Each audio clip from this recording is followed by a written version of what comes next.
네, 안녕하세요. 오늘은 2021년 3월 모의평가 4번에서 9번 공공재와 관련해서 정책 딜레마와 정액 지원금 그리고 정률 지원금에 대한 지문을 한번 살펴보겠습니다. 오늘 살펴볼 이 지문도 주제통합적 독서를 기반으로 하고 있는 지문인데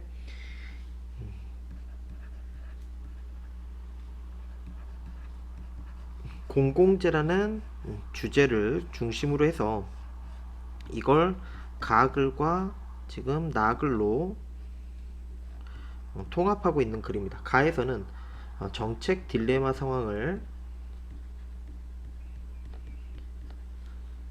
설명하고 이걸 해결하기 위한 방법으로 합리 모형과 만족 모형을 설명하고 있으면서 나 지문에서는 공공재와 관련해서 정부의 정액 지원금과 정률 지원금에 대해서 나눠서 살펴보고 있는 글이라고 생각하시면 되겠습니다. 그래서 가와 나를 살펴보고 나면 공공재에 대한 심화 독서를 할 수 있다 라는 목표를 가지고 만들어진 지문으로 생각하시면 되겠어요. 그래서 한번 전체적인 글을 보시면 가 지문 같은 경우는 4개의 문단으로 되어 있고 나 지문 같은 경우도 총 4개의 지문으로 되어 있지. 근데 물론 이게 그림이 가장 핵심. 그래서 이 지문 같은 경우는 이 그림을 이해하는 게 가장 중요하다고 생각을 하고 준비를 하시면 되겠습니다. 한번 가지문부터 한번 읽어봅시다.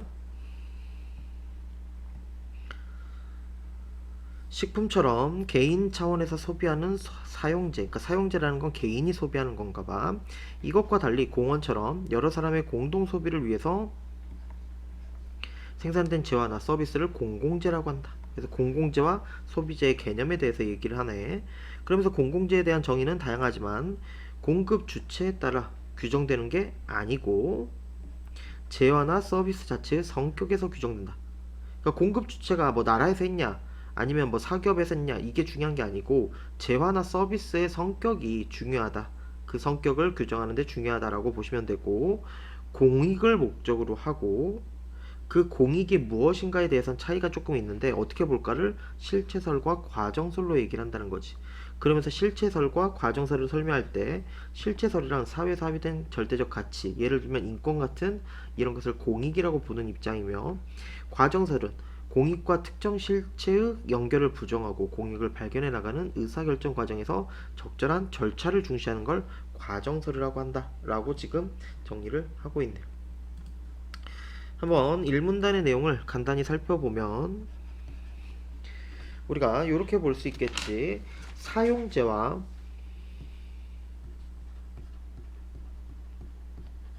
개념 정의했고 개인 차원에서 소비하는 거 공공재에 대해서 개념 설정을 했죠.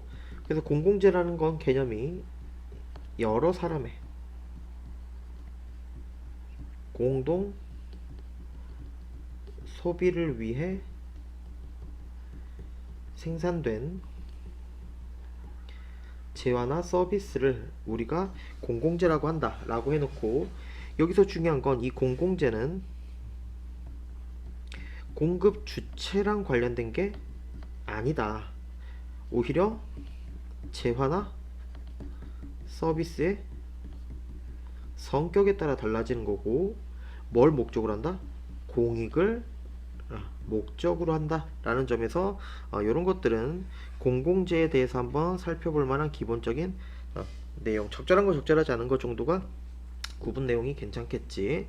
그 다음 이 공익을 목적으로 할 때 이 공익을 어떻게 바라보냐를 두 가지로 설명한다는 거지. 그게 실체설과 과정설이 있다는 거야. 그래서 이 실체설은 실체가 있어야 돼. 그러니까 사회에서 합의된 절대적 가치, 이 합의된 절대적 가치가 실체라고 지금 얘기를 하면서 이게 뭐다? 공익이다 라고 얘기하는 관점이라면 과정서는 이 공익과 특정 실체의 연결을 부정해버려. 이걸 부정하고 오히려 공익을 발견해 나가는 의사결정에서의 적절한 절차를 중시하는 입장을 우리가 지금 과정설로 설명을 하고 있다는 거죠. 그래서 1문단은 공공재에 대한 개념, 특징 이런 것들이 중요할 수 있겠고, 여기서 바라보는 공익을 어떻게 설명하냐를 실체설과 과정설로 나눠서 설명하고 있는 글로 보시면 되겠습니다. 2문단으로 한번 가봅시다. 어떤 공익이 다른 공익과 서로 공존하기 어렵거나 적절한 절차를 거치더라도 대립되는 의견이 서로 대등할 경우 뭐에 빠지기 쉽다? 정책 딜레마라는 거에 빠지기 쉽답니다. 그래서 이 정책 딜레마를 개념 설정을 하는데, 비교 불가능한 가치나 대안에 대해서 어느 하나의 대안을 선택하면 선택되지 않는 대안이 주는 기회 손실이 크기 때문에 선택이 곤란한 상황을 직면하게 되는데, 얘를 정책 딜레마라고 하고, 정책 딜레마가 발생하게 되면 이게 지속됐을 때, 그러니까 딜레마라는 건 지금 선택을 못하고 있는 거잖아. 정책을 어떤 걸 선택해야 될지 모를 때, 그런 상황이 지속되면 정책 집행의 지연이나 논란이 심화되고, 그렇게 되면 이게 지속됐을 때 사회 전체 비용이 증가하기 때문에 정부는 이걸 벗어날 수 있는 방법을 꾸준히 모색해 왔는데, 그 두 가지가 뭐다? 합리 모형과 만족 모형이다 라고 지금 글을 설명하고 있는 흐름이네요. 그래서 한번 여기도 정리를 해봅시다.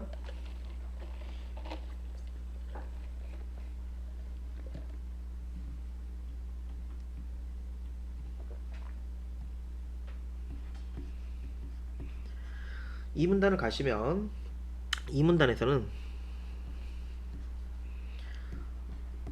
정책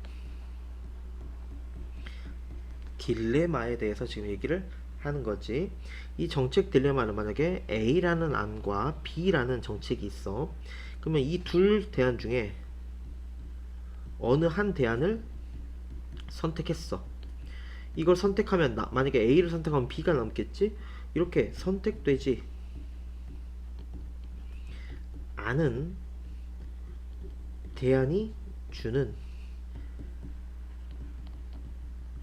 기회 손실이 크기 때문에 선택이 곤란한 상황을 우리가 정책 딜레마라고 하는 거야. 그러니까 예를 들면 여기서 기회라는 말이 나왔죠. 우리가 기회비용처럼 생각하면 조금 편해지는 건데, A 정책을 선택했어. 그럼 B가 남아있잖아. 근데 B를 선택했을 때는 어떤 이익이 있었던 거야. 그렇기 때문에 만약에 B를 선택하면 A 선택했을 때 손실이 생길 수 있고, A를 선택하면 B를 선택했을 때 가질 수 있는 걸 손실로 우리가 파악하게 되는 거지. 그러니까 이 사이에서 뭘 선택해야 되는지 곤란한 상황, 이걸 지금 뭐라고 한다? 정책 딜레마라고 지금 얘기를 하는 건데, 이 정책 딜레마가 지속되게 되면 정책 집행이 지연되고 논란이 심화될 수 있는 거야. 그래서 이렇게 되면 생각을 해봐. 어떤 걸 선택해야 될지 곤란해. 이런 상황이 지속되면 뭔가 결정된 게 없잖아. 그러니까 집행이 지연되는 거고 논란이 심화되겠지. 그러면 그 기간 동안 계속 어떤 것도 선택하지 못하고 흘러가기 때문에 사회에서 비용이 어떻게 되겠어? 그치? 전체적인 비용 자체가 증가해버리는 이 흐름이 굉장히 지금 이 정책 딜레마에서 중요한 흐름이라고 보셔야 돼. 그래서 정책 딜레마가 지속되면 정책 집행도 지연되고 논란이 심화되면서 비용이 증가하는 문제가 발생하게 된다. 그래서 이걸 정책 딜레마가 별로 좋은 게 아니니까 벗어나는 방법으로 지금 이 글에서는 3문단을 가면 몇 가지를 설명한다? 그치. 벗어나는 방법 두 가지를 설명하는데, 그게 하나는 합리 모형이고 하나는 만족 모형이다 라고 지금 얘기를 하면서 흐름을 가져가고 있는 거죠. 그래서 지금 여기 3문단까지의 내용의 흐름이었습니다. 그럼 3문단으로 한번 연락 가봅시다. 이어가 보시면 정책 목표와 수단 사이에 존재하는 인과관계의 적절성 등을 확보해서 딜레마 상황에서 최적의 대안을 선택할 수 있다고 설명을 한다. 그래서 이 합리 모형의 벌써 개념 여기가 중요한 게 나왔죠. 그리고 만족 모형은 요게 가장 중요한 거. 뒤는 그걸 이해하기 위한 예정도로 생각해야 되는데, 합리 모형은 정책 목표와 수단 사이에 존재하는 인과관계의 적절성 등을 확보해서 딜레마 상황에서 이게 핵심이지, 최적의 대안이야. 그래서 합리 모형의 합리는 뭘 얘기한다? 최적의 대안을 선택할 수 있다가 핵심이야. 근데 만족 모형은 이거랑 반대야. 이 합리 모형이 전제하는 상황은 오지 않는다는 거야. 왜? 결국 최적이라는 건 최적의 대안은 돼 안 돼? 없다는 거지. 그러니까 어느 정도 뭐 하는 수준에서 만족하는 수준에서 결정하자. 만족 모형. 그래서 보시면 최적 수준의 결정보다는 만족할 만한 수준의 결정을 강조하는. 이유는 간단해요. 합리 모형은 최적이 가능하다는 거고, 만족 모형은 이 합리, 최적은 절대 올 수 없다. 그러니까 만족할 수준에서 결정하자 라고 지금 얘기를 하는 겁니다. 둘의 차이를 구분을 하셔야 돼. 그래서 합리 모형이라는 건 뭐다? 여러 가지를 따져가지고 핵심 키워드가 뭐야? 둘 다 이 두 가지 다 딜레마 상황이야. 근데 둘 다 재반 상황을 따져. 그래서 합리 모형은 최적의 대안 선택이 가능하다라고 얘기하는 거고, 만족 모형은 이거는 안 된다. 그러니까 만족할 만한 선택을 하자라고 지금 얘기를 하고 있다는 차이가 있는 거지. 그래서 합리 모형은 어떻게 보면 합리이기 때문에 이상적인 모형이라고 생각하시면 돼요. 현실에서는 거의 만족 모형이 선택될 수밖에 없습니다. 여러 가지 따지다 보면 따질수록 더 심해지겠어. 그래서 4문단으로 가면 그런 내용이 나와요. 정책 딜레마의 지속은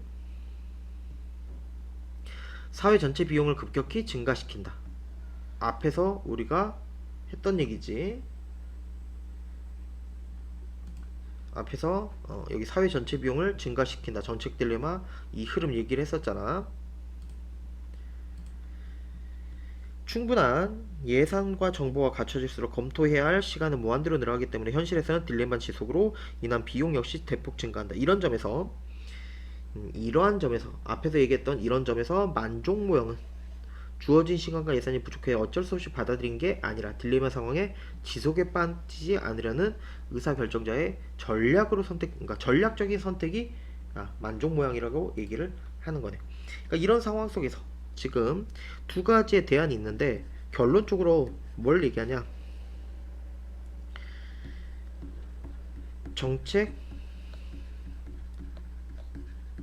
딜레마 상황이 지속되면 어떤 문제가 발생했어? 그치? 이 과정 정책 집행도 지연되고 논란이 심화되면서 사회 전체 비용이 증가하는 문제점이 발생하잖아. 이런 문제점이 발생하기 때문에 현실에서는 이게 지속될 수밖에 없기 때문에 어떻게 된다? 전략적 선택이 뭐란 얘기야? 만족 모형이 될 수밖에 없다는 거지. 생각을 해봐. 합리 모형을 하면 너무 좋지. 최적의 대안이니까. 하지만 이게 쉽게 선택될 리도 없고 상황이 따라줄 리도 없는 거야.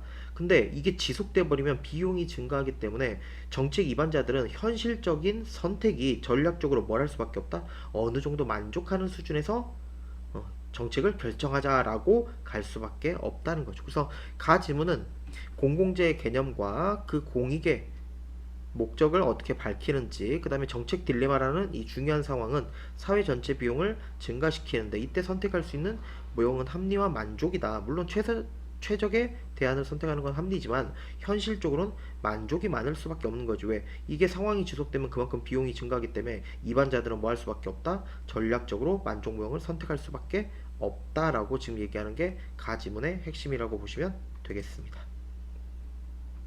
그러면 나지문으로 한번 가보죠.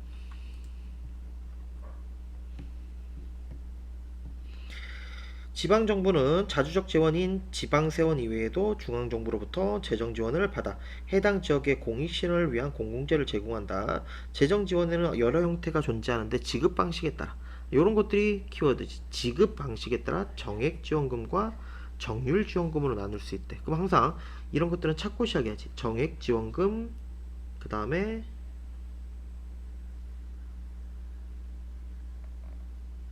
반의 정률 지원금. 정액 지원금이란 건 지역 주민의 공공재 지출과 상관없이 일정 금액, 그래서 일정 금액을 주기 때문에 정액이야. 근데 여기서 조심해야 되는 건 공공재 지출하고 상관이 없다는 거야. 왜? 정률 지원금 할 때 이 률이 비율이야. 그러니까 공공재 지출과 관련해서 비율을 따져서 그 비율만큼 지원해 주는 건 정률 지원금. 그 비율 따지지 않고 그냥 돈 정해진 대로 주겠다. 정액 지원금이라고 생각을 하시면 되겠죠. 근데 요거를 한번 이해를 조금 잘 해봐야 됩니다. 지금 얘를 이해를 잘 해봐야 되는데 한번 설명을 여기서부터가 좀 핵심이니까. 지금 여기서부터가 그림에 대한 설명이 들어가잖아. 한번 이해를 해볼게요. 어느 지역 주민이 소비할 수 있는 공공재의 양을 Q라고 받고 사용재의 양을 P라고 받대. 그래서 제가 그림을 좀 여러 개를, 지금 원래 지문에서는 이렇게만 나와 있는데 헷갈리니까 제가 좀 준비를 해봤습니다. 지금 보시면 이 Q가 있고 P가 있잖아. Q가 지금 뭐라고 해? Q가 공공재의 양이고 P가 사용재의 양이야. 그러니까 공공재, 이게 지금 사용재가 된다고 보셔야 돼.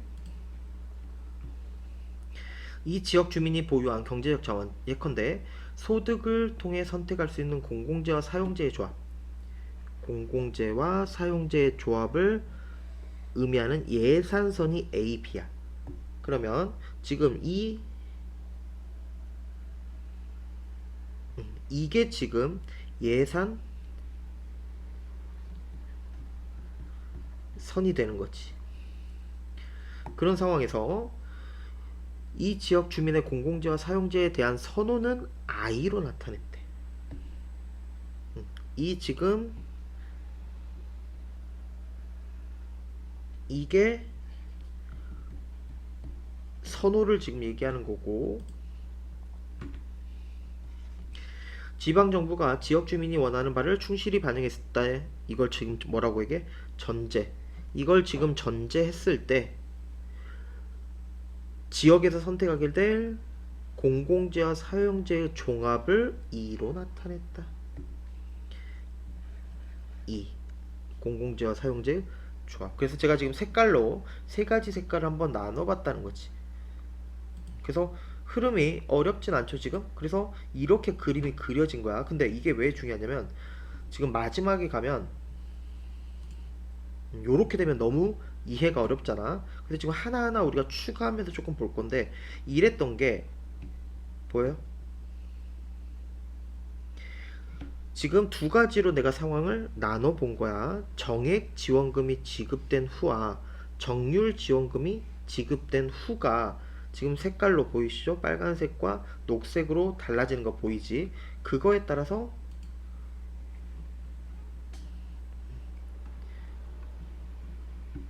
요렇게까지 우리가 순서를 한번 보면서 이해를 한번 해보자는 얘기지. 이런 조건에서 일정한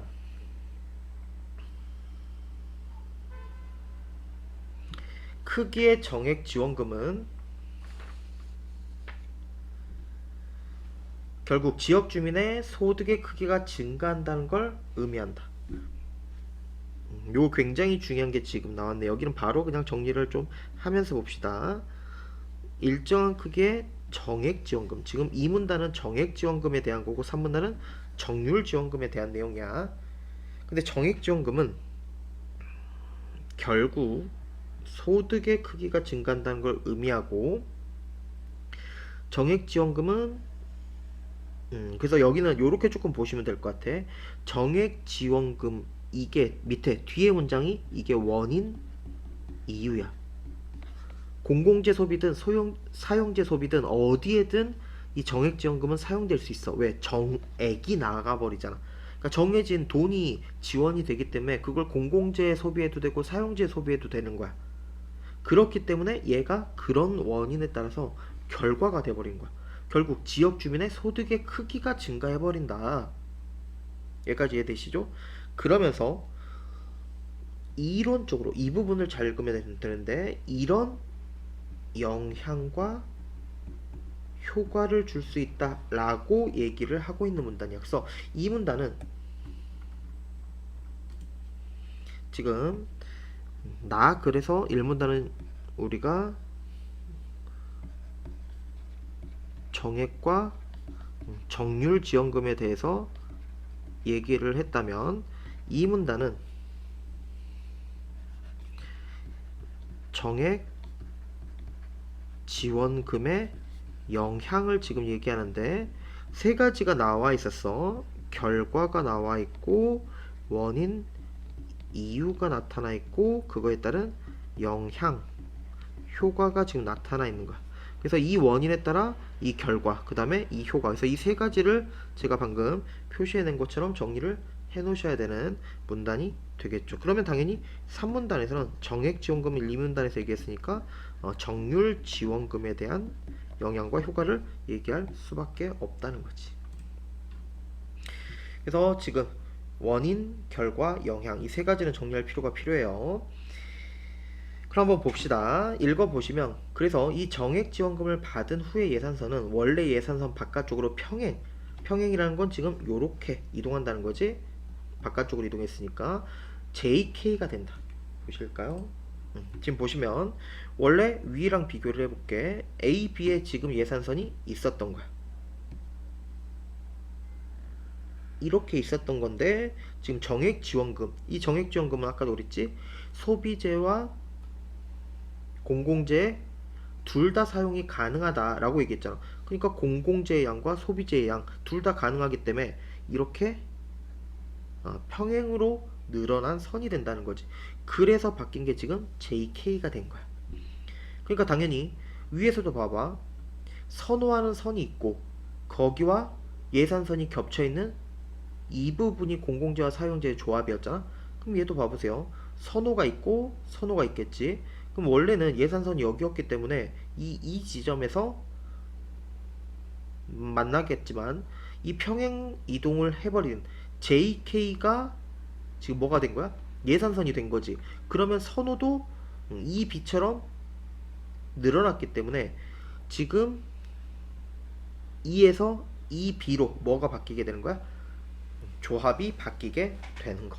근데 반대로 정률지원금이 지급이 되면 뭐가 다르냐? 얘는 지금 평행 이동을 했는데 얘는 보시면 A는 그대로 두고 뭐만 이동했어? 그치, 얘만 이동했지. 아까 얘가 공공재였고 얘가 소비재였잖아. 그러니까 이렇게 이동하는 건 우리가 개념에서 볼 수 있는 거야. 정률지원금은 아까 공공재에 대해서 사용을 하고 그거에 대한 뭐만큼? 비율만큼 돈을 주는 거였지. 그러니까 얘는 공공재만 느는 거야. 공공재만. 그래서 소비재는 변화가 있어 없어? 전혀 없다는 거지. 그래서 이 소비재, 그러니까 다른 말로 사용재 이런 거에 대한 건 전혀 관련이 없고 얘만 이동하는 차이를 지금 보셔야 돼. 그러니까 이 만나는 점도 우리가 선호를 이렇게 그렸을 때 여기서 만나던 게 공공재만 변한 요렇게 이동이 가능하다는 걸 지금 볼 수가 있다는 거죠. 그래서 이 그림에서 정액지원금을 받은 후에 균형점이 2B로 나타나 있다. 이론적으로 정액지원금은 주민 소득 증가와 동일한 효과를 내기 때문에 각 지역의 재정 기반을 보완하는 것과 동시에 지역 간의 재정 격차를 조정할 수가 있다. 한편 정률지원금은 공공재 공급 보조율에 따라서 예산선의 기울기가 변하게 된다. 그림에서 원래 예산선은 A, B였대. 근데 정률지원금으로 예산선인 선분이 AG로 변한다. 지금 보이시죠? A, G 녹색으로 지금 변한 거 보이지? 원래는 요렇게 돼 있었는데 지금 요렇게 변했단 얘기야. 이렇게 정률지원금이 지급되면 그 지역에 선택하게 되는 균형점은 EM이 된다. EM 여기로 지금 여기에서 바뀐 거지.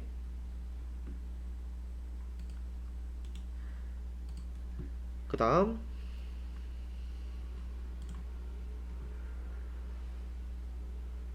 이 경우 그 지역이 선택하는 공공재 양이 증가되는 것으로 나타나 있다. 여기도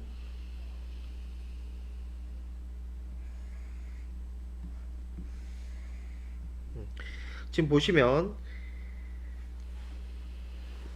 이 경우 여기가 지금 결과가 되는 거고 결국 이후가 영향이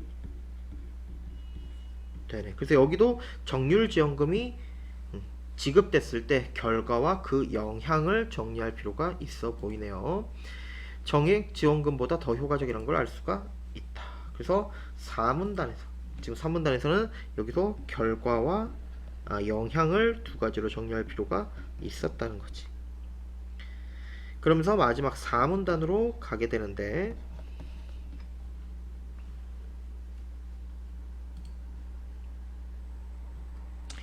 우리는 그 전에 이 그림은 조금 보셔야겠지. 그래서 지금 이 변화는 알겠죠? 그걸 합치면 이렇게 되는 거야.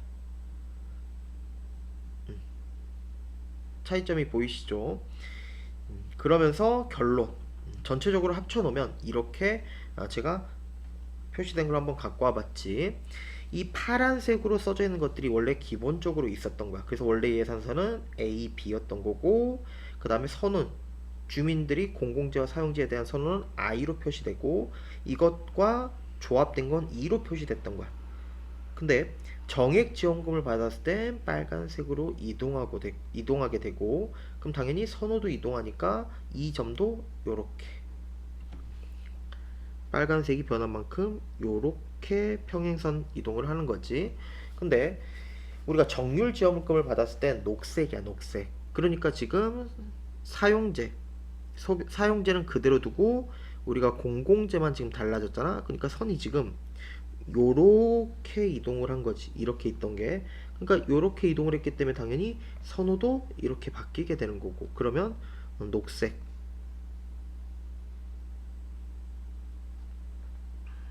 이도 이렇게 이동을 하게 된 걸 볼 수가 있다는 거죠. 그래서 이게 마지막에 나와 있던 이 그림인데 이 그림을 제가 한번 조합해서 갖고 온 거니까 꼭 이해를 해보시기를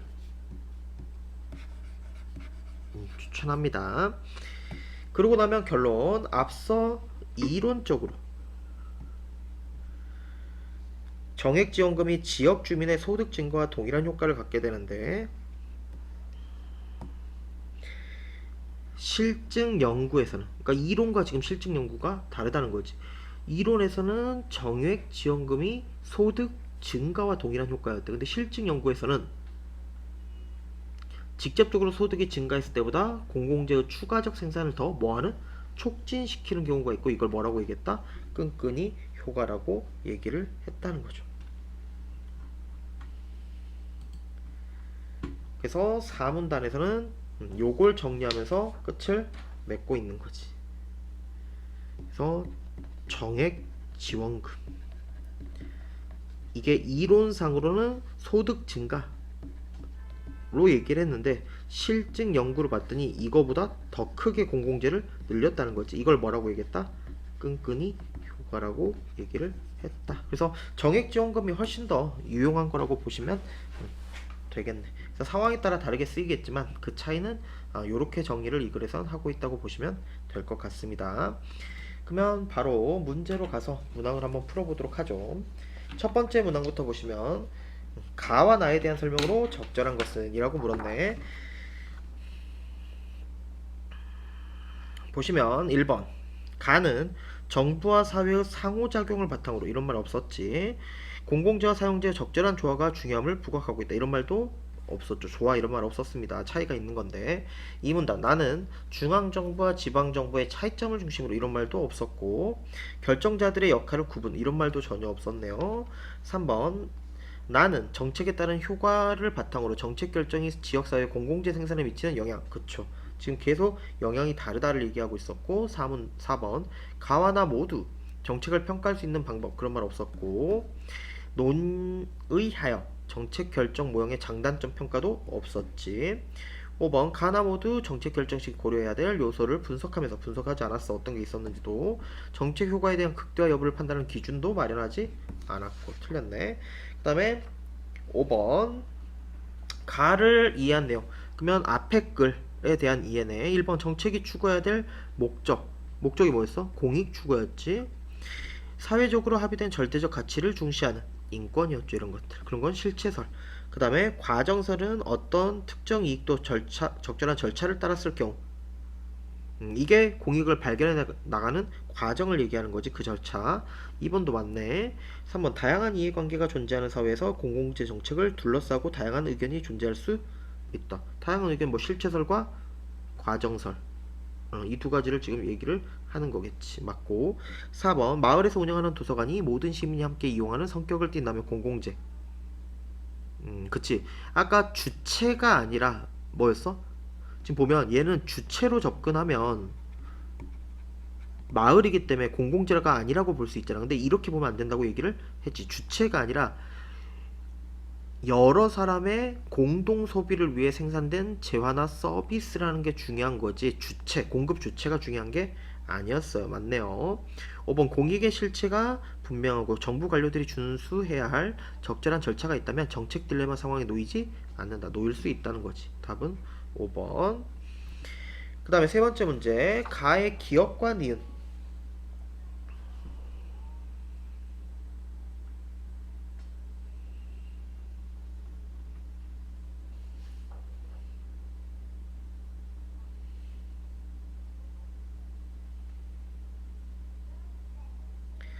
나를 이해한다고 할 때 이에 대한 설명으로 적절한 것은 이라고 나왔네.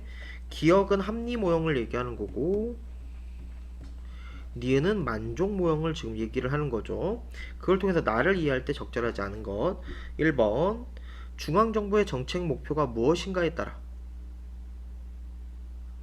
그러면 얘네는 지금 합리 모형이고 얘네가 지금 만족 모형인데 중앙정부의 정책 목표가 무엇인가에 따라서 지원금 지급 방식을 달리하는 수단을 사용할 수 있기 때문에 딜레마 상황에서 의사결정 중에 그치 키워드 최적에 대한 맞네요. 그 다음 니은 중앙정부가 지원금 지급 방식에 대한 효과를 충분한 정보를 갖고 있지 않다면 딜레마 상황이 지속되더라도 정보를 수집한다. 맞고. 3번 딜레마 상황을 해소하려면 만족 모형이네. 지원금 지급 방식에 대한 도덕적 가치를 도출하는 것보다 지원금 지급 방식에 따른 실증 효과를 인과적으로 도출 아니지. 인과적으로 도출해가지고 이렇게 해버리면 오히려 뭐가 더 좋아? 합리가 더 좋겠지. 얘는 신속하게. 왜? 그래야지 어느 정도 만족할 수준에서 바로 결정이 가능해버리니까. 답은 3번 정도로 보시는 게 적합해 보이네요. 4번 만족 모형에 따라서 중앙정부가 어떤 재정 지원을 하든 시장에서 능률적으로 자원을 배분할 수 있기 때문에 왜 만족하는 수준이면 되니까. 맞네. 5번 만족 모형 딜레마 상황에서 중앙정부가 정책의 효과에 대해 완전한 정보를 갖게 되는 시간은 무한대로 늘어나겠지. 왜? 검토해야 될 게 많아지니까. 그럴 수 있으므로 만족할 만한 수준. 맞네요. 답은 3번.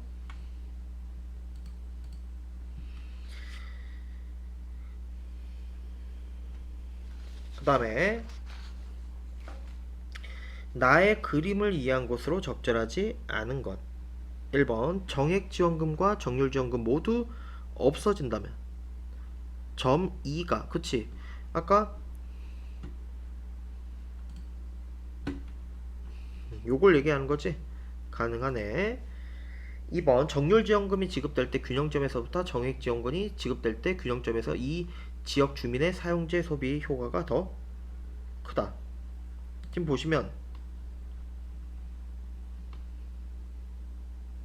뭐하고 뭘 비교하면 돼? 이 M과 이 B를 비교하면 되겠지. 가능한 얘기네요. 그 다음에 3번 공공재의 소비는 정액지원금이 지급되면 지급 이전보다 선분 지지B만큼 늘어나고 정률지원금이 지급되면 지급 이전보다 선분 지지M만큼 늘어난다. 이것도 방금 그걸 보시면 되지.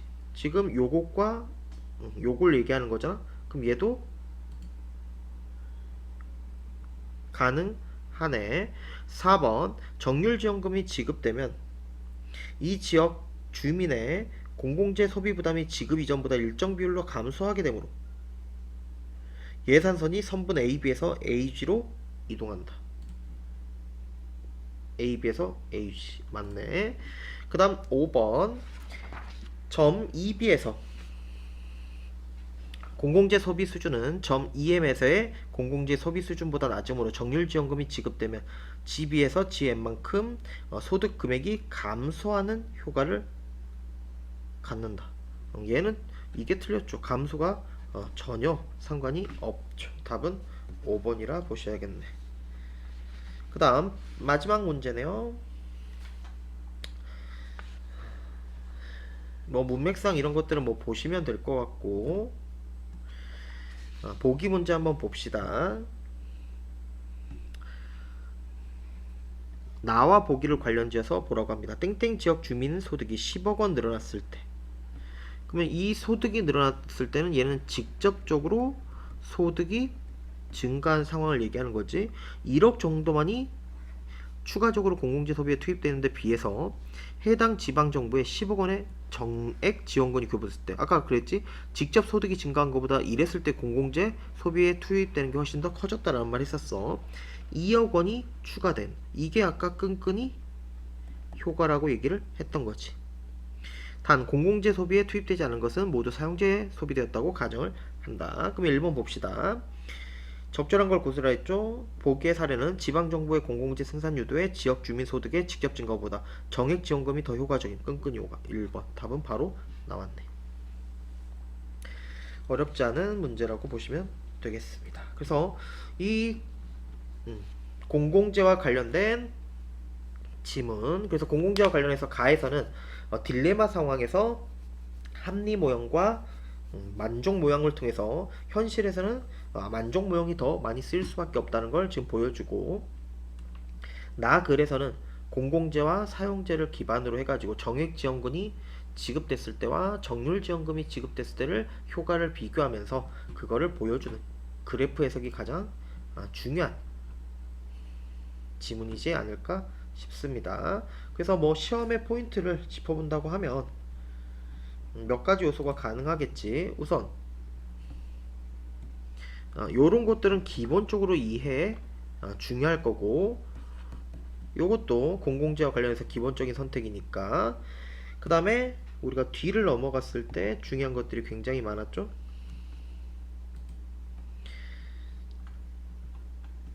이 두 가지의 효과도 볼만했고, 가장 중요한 건 뭐? 그렇지, 그래프 해석. 그래서 요 5가지 정도로 시험의 요소를 고를 수 있을 테니까 이 지문도 한번 우리가 정리한 걸 바탕으로 이해하시면, 특히 그래프 이해를 중점적으로 가져가셔야 돼. 문제에서도 그걸 물었고 우리가 보기에도 그게 가장 중요하기 때문에 선택을 할 때 저런 걸 먼저 중심적으로 이해해 주시는 게 중요한 지문이지 않을까 라고 생각을 합니다.